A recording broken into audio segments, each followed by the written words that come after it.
Hello friends, this is चेतन।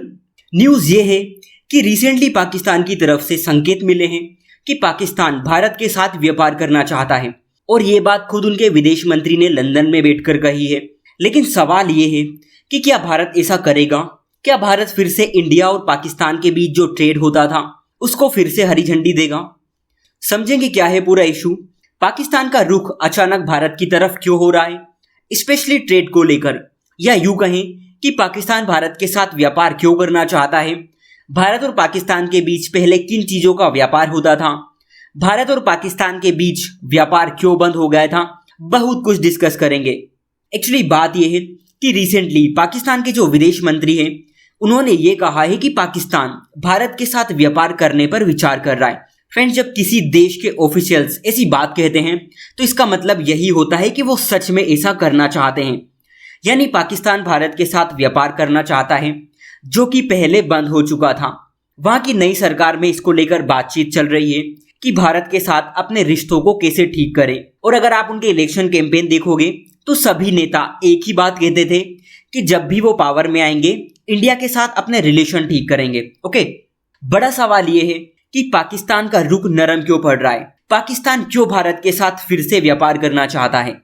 देखिए, पाकिस्तान की economy लगभग कोलैप्स हो चुकी है और इसका सबूत अभी अभी आईएमएफ की तरफ से पाकिस्तान को मिलने वाला कर्ज है।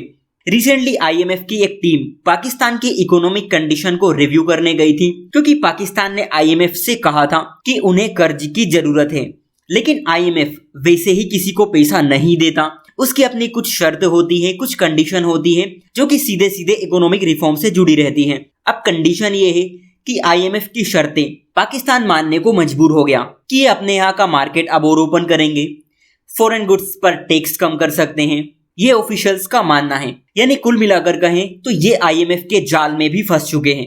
सेकंड चीज, अगर आप देखोगे कि चाइना और इस्लामिक कंट्रीज से पाकिस्तान ने इतना कर्ज ले लिया है जिसकी कोई हद नहीं। अब कंडीशन ये आ चुकी है कि ये कंट्रीज पाकिस्तान की हेल्प नहीं कर रही।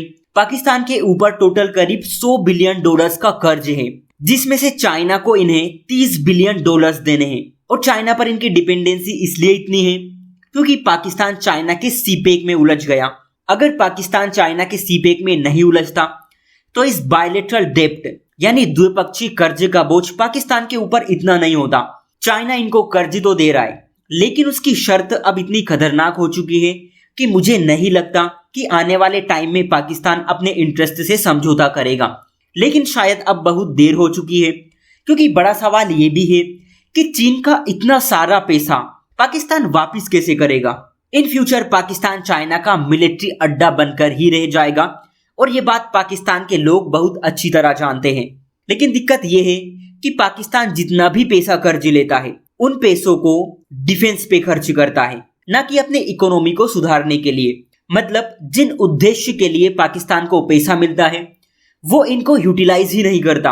और इंडिया ने भी आईएमएफ से कहा है कि आप पाकिस्तान को जो कर्ज दे रहे हो कम से कम उसकी निगरानी तो करो कि वो पैसा कहाँ जा रहा है, कई आतंकवादी गतिविधियों में तो नहीं लग रहा। भारत ने साफ लहजे में ये कहा था कि हमें निगरानी रखने की जरूरत है कि पाकिस्तान इसका यूज मिलिट्री पर्पस से ना करे, जो कि एक्चुअली करता है। तीसरी बात, पाकिस्तान का विदेशी मुद्रा भंडार, जिसे हम फॉरेन एक्सचेंज रिजर्व कहते हैं, जिसका यूज इंपोर्ट एक्सपोर्ट ट्रेड और कंट्री की इकोनॉमी को संभालने के लिए किया जाता है, वो करीब करीब सिर्फ 12 से 15 बिलियन डॉलर बचा हुआ है। ये पाकिस्तान की कंडीशन आ चुकी है। इनके पास इंपोर्ट करने के पैसे भी नहीं बचे हैं कि विदेश से चीजों को मंगा सके, आयात कर सके। ऐसे में ये सोच रहे हैं कि भारत के साथ अपने रुके हुए व्यापार को फिर से पटरी पर लाया जाए ताकि दोनों कंट्री के बीच ट्रेड रिलेशन बेहतर हो, इनका विदेशी मुद्रा भंडार भी बढ़े, इन्हें दूसरे देशों से विदेशी प्रोडक्ट खरीदने की जरूरत महसूस ना हो, जो कि भारत से इन्हें काफी सस्ते पड़ जाते थे। फ्रेंड्स, पाकिस्तान भारत से कपास, organic chemical, plastic, nuclear reactor, boilers, machinery and mechanical device जैसी चीजों को इंपोर्ट करता था। वहीं भारत पाकिस्तान से मिनरल फ्यूल, फल एवं मेवे, नमक, सल्फर, कुछ अयस्क, इन चीजों का आयात कर रहा था। आप क्लियरली ये समझ सकते हैं कि दोनों देशों के बीच जो व्यापार बंद हुआ है उससे भारत को इतना फर्क नहीं पड़ा जितना पाकिस्तान को पड़ा है, क्योंकि भारत जिन प्रोडक्ट्स को पाकिस्तान को सप्लाई करता था वो दूसरे देशों के मुकाबले सस्ते पड़ते थे। ट्रांसपोर्ट कॉस्ट भी कम होती थी, जिससे इनके पैसे बच जाते थे। लेकिन अब नहीं। इसी के साथ भारत को जो चीजें एक्सपोर्ट करते थे उसका मार्केट पाकिस्तान में ठप पड़ चुका है। बहुत ज्यादा लोग बेरोजगार हो गए हैं, जिनके काम धंधे थे वो भी चौपट हो गए, जिसका डायरेक्ट इम्पैक्ट इनकी कंट्री की इनकम पर पड़ा, क्योंकि टैक्स कलेक्शन मार्केट से उतना नहीं हुआ जितना पहले होता था और महंगाई हद से ज्यादा बढ़ गई। सो ये सब रीजन है जिनके चलते पाकिस्तान सोच रहा है कि भारत ट्रेड करने के लिए मान जाए। यहां पर आपका क्वेश्चन ये होगा कि आखिर भारत और पाकिस्तान के बीच व्यापार बंद क्यों हो गया था। देखिए, इसकी दो वजह हैं। पहली, पुलवामा अटैक। उस टाइम भारत ने पाकिस्तान से मोस्ट फेवर्ड नेशन यानी MFN का दर्जा छीन लिया था, जिससे पाकिस्तान को बहुत रियायती मिलती थी और इसी के साथ भारत ने इनके प्रोडक्ट्स पर 200% टैरिफ लगा दिया था। Second, article 370।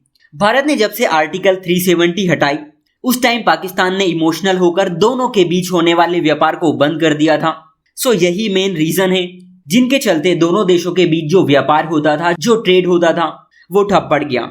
आपके माइंड में ये क्वेश्चन रेज हो रहा होगा कि क्या भारत को पाकिस्तान के साथ ट्रेड टॉक शुरू करनी चाहिए। देखिए, मैं ये कहूंगा कि भारत कभी नहीं चाहता कि उसका कोई पड़ोसी देश पीछे रहे। भारत सबको एक परिवार की तरह देखता है, लेकिन रियलिटी ये है कि पाकिस्तान से रिश्ते सुधारने का मतलब है भारत की आंतरिक सुरक्षा से खिलवाड़ करना। हमने जब जब भी ऐसा किया है, बदले में भारत को सिर्फ धोखा ही मिला है। पाकिस्तान ने हमेशा भारत की पीठ में छुरा घोंपा। सो कोई मतलब नहीं बनता इस लफड़े में उलझने से। लेकिन फिर भी अगर हम सोचे कि दोनों के रिश्ते फिर से ट्रैक पर आए, तो इसके लिए कुछ शर्तें इंडिया की ऑलरेडी है और हमें उसी पर कायम रहना चाहिए। पहले, कि अपने यहाँ आतंकवाद से संबंधित जितनी भी गतिविधि हैं उन्हें तुरंत पाकिस्तान बंद करे, क्योंकि भारत और पाकिस्तान के बीच लड़ाई इस बात की है कि पाकिस्तान आतंकवादियों का सपोर्ट करता है, जिसे भारत बिल्कुल पसंद नहीं करता। चीन के साथ इलीगल एक्टिविटी ना करे, जैसे हथियारों की तस्करी, सीज फायर नियमों का पालन करे, जो कि वो कभी नहीं करता। पाकिस्तान में धार्मिक अल्पसंख्यकों का उत्पीड़न ना हो, ये काफी मेन इशू है। लेकिन देखिए, पाकिस्तान की जो आज हालात है ना, उसके लिए वो खुद जिम्मेदार हैं, और अगर वो अपनी हरकतों से बाज नहीं आता तो बातचीत करने का कोई मतलब नहीं रह जाता। देखते हैं आगे क्या होता है। इस न्यूज़ में कोई डेवलपमेंट्स होती है तो हम उसे जरूर डिस्कस करेंगे। सो आज के लिए इतना ही। Thank you.